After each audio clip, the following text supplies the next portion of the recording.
High on a cliff in Utah, a row of figures is staring down at you. 7 feet tall, no arms, no legs, hollow holes where the eyes should be.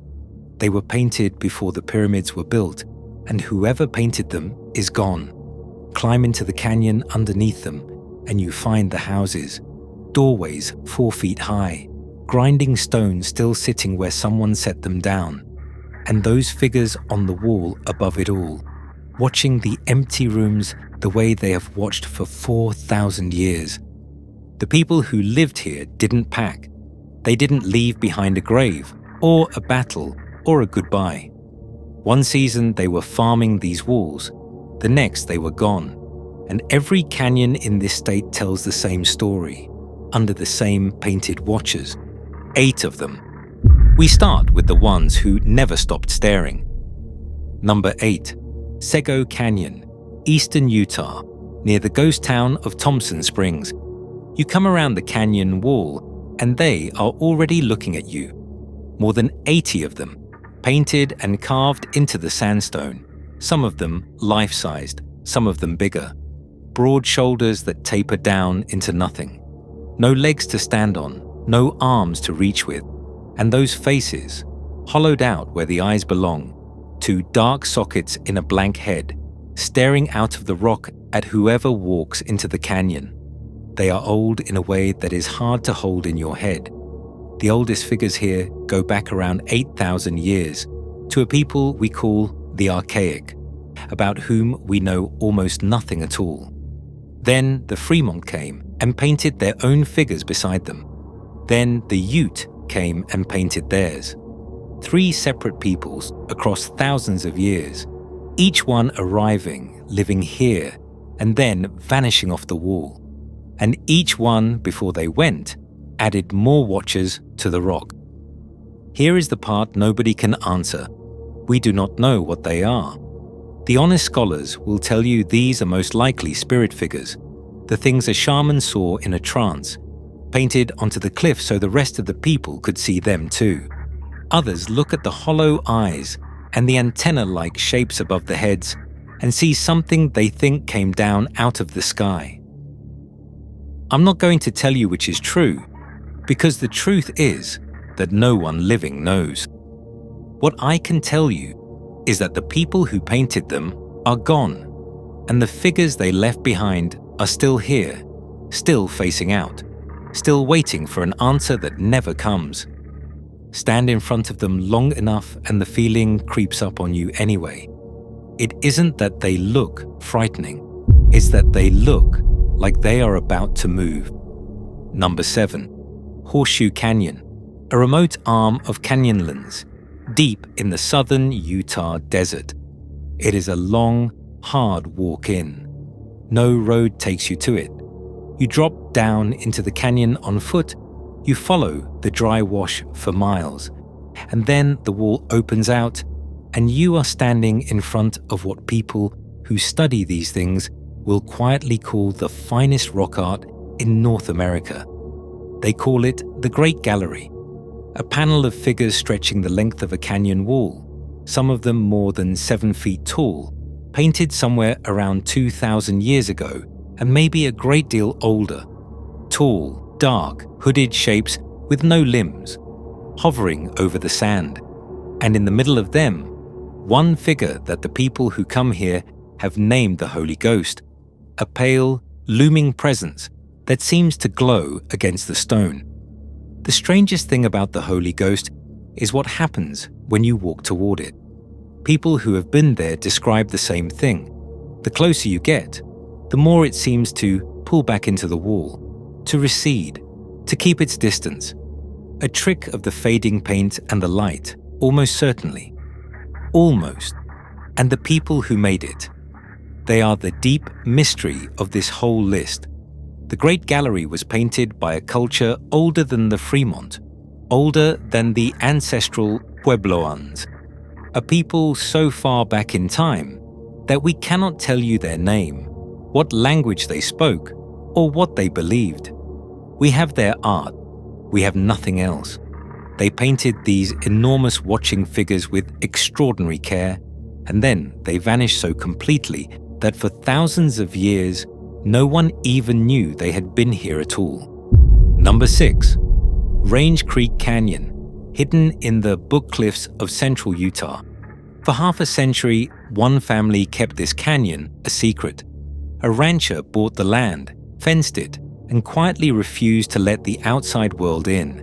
And because of that, when Range Creek was finally opened to archaeologists in 2004, they walked into something that does not exist anywhere else.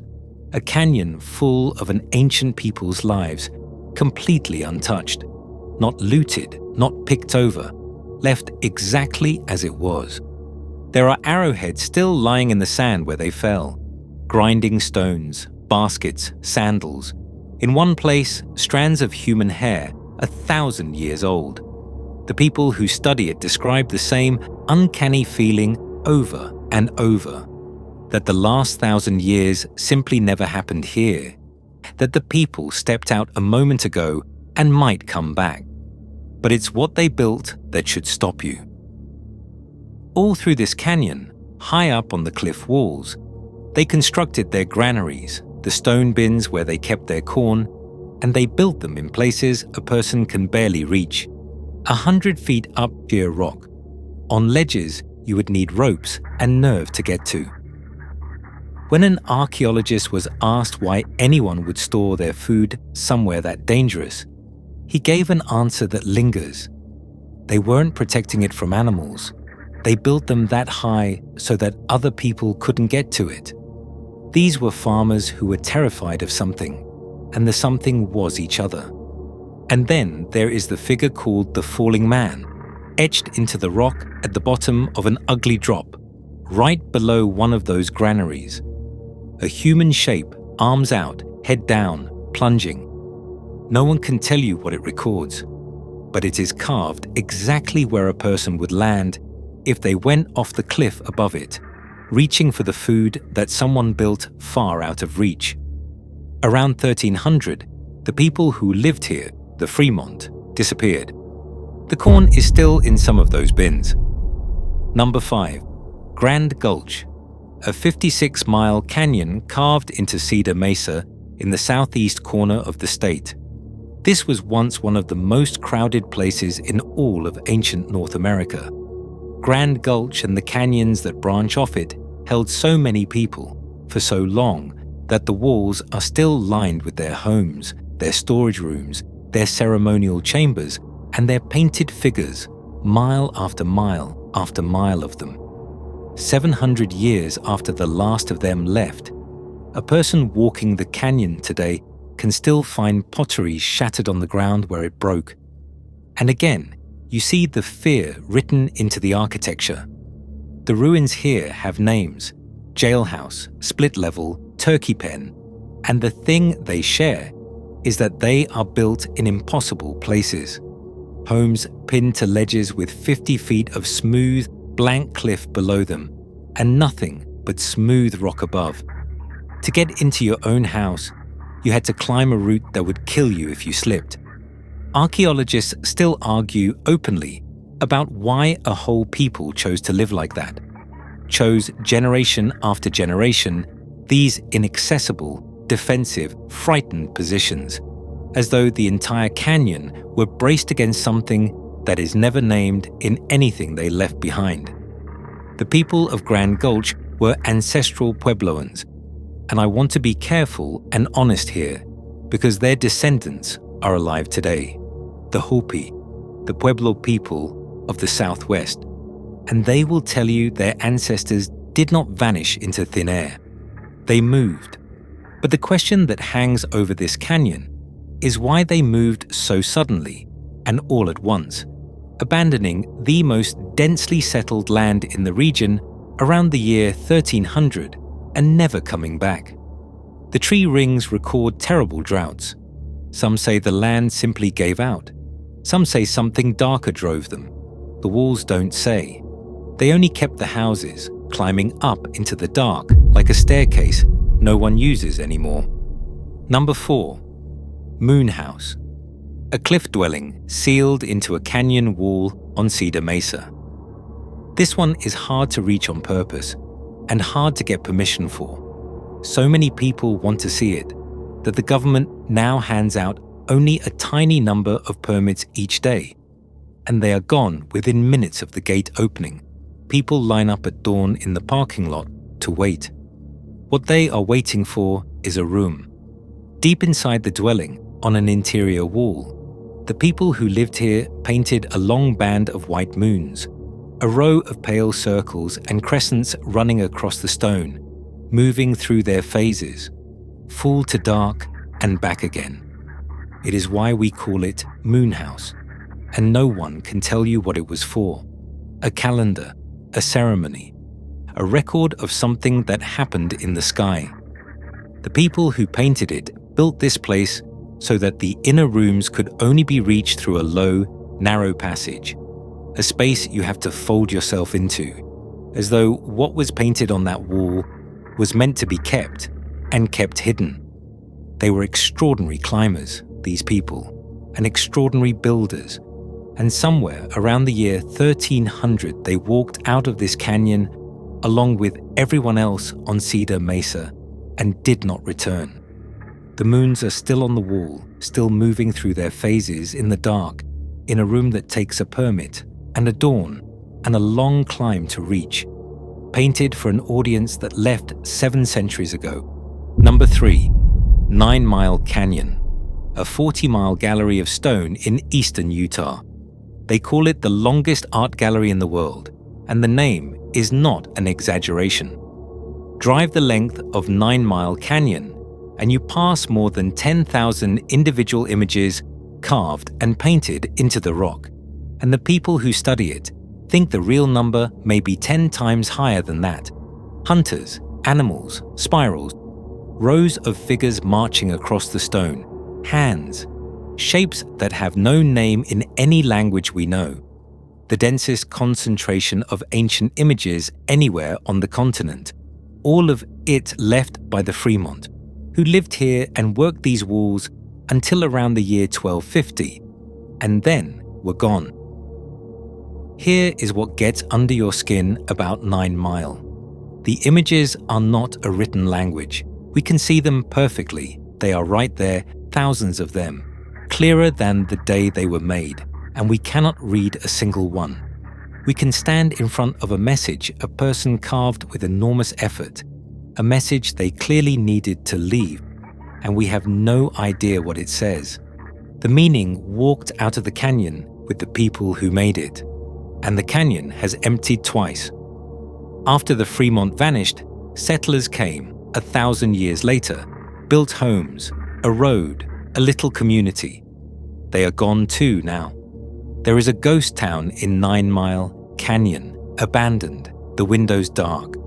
2 different peoples, 2,000 years apart, both came into this canyon, both made their mark, and both walked away.